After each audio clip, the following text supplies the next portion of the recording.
สรุปไปทุกวันเพลงพ่อฉันเป็นกรรมกรกันแล้วกันนะครับโตทางหนาเขานะครับว่าจะได้จากทางนางห้องเขาเนาะจากทางนางห้องประกอบสวนเขาได้ขออินเสิร์ตเด้อจากทางโตสุดท้ายผู้แล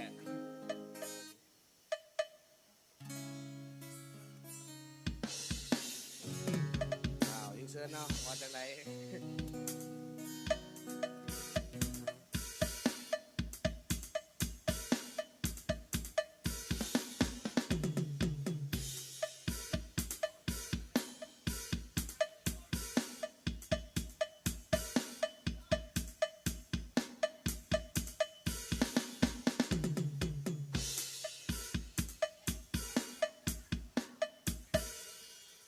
สบายดีเนาะนักห้องกับนักห้องเก่าๆฮะเถ่าๆแบบว่าเกษียณเบี้ยบำนาญแล้วเขาปุ๊ดแล้วตำแหน่งนะอวยพรเด้อมือนี้ขึ้นเฮือนใหม่ของทางจักรสื่ออะไรบุทาง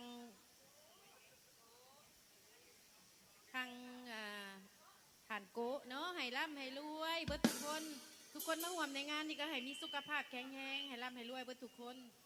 ต่อไปก็จะได้ฟังเสียงจากทั้งเมโอเนาะแต่กี้เพิ่นกับบ่ธรรมดาได้ออกแผ่นแต่ว่าเขาเกษียณเพิ่นแล้วเดี๋ยวนี้นะ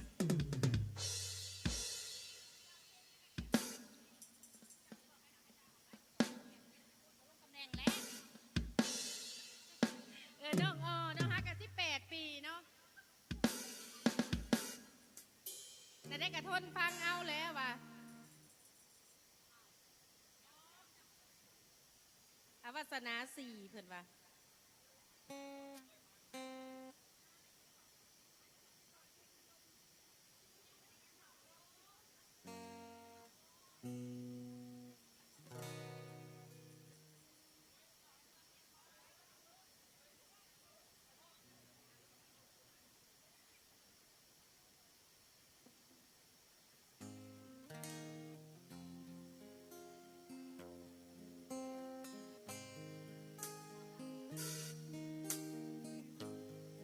มวนบ่มวนกระทนฟังเอาเนาะ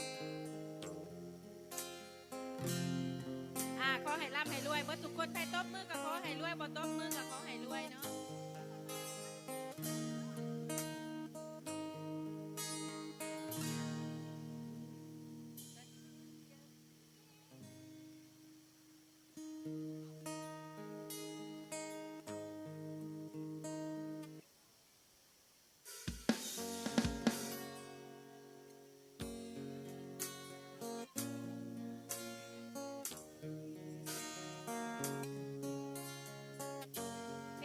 มอบให้แก่ทั้งเจ้าภาพเนาะขอให้ร่ำขอให้รวยหักเครื่องทางแต่ว่าเฮาทั้งหลายนี่ขอให้สุดทางเนาะพิเศษมอบให้แก่ทั้งเนี่ยเอ้ยตู่เนาะสีหมกดา